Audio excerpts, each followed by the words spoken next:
انس بن مالک سے روایت ہے کہ کچھ لوگوں نے اللہ کے نبی صلی اللہ علیہ وآلہ وسلم سے پوچھنا شروع کر دیا، یہاں تک کہ لوگوں نے آپ صلی اللہ علیہ وآلہ وسلم کو تنگ کر دیا۔ تو ایک دن آپ صلی اللہ علیہ وآلہ وسلم باہر تشریف لائے اور ممبر پر چڑھ کر فرمایا کہ تم لوگ مجھ سے پوچھو اور جس چیز کے بارے میں پوچھو گے میں تمہیں بتا دوں گا۔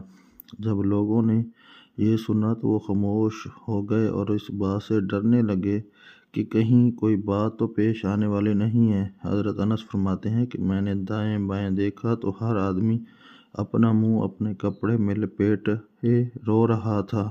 بالآخر مسجد کے ایک آدمی کو جس سے لوگ جھگڑتے تھے اور اسے اس کے غیر باپ کی طرف منسوب کرتے تھے، میں نے عرض کیا، اے اللہ کے نبی صلی اللہ علیہ وآلہ وسلم، میرا باپ کون ہے؟ تو آپ صلی اللہ علیہ وآلہ وسلم نے فرمایا، تیرا باپ حذیفہ ہے۔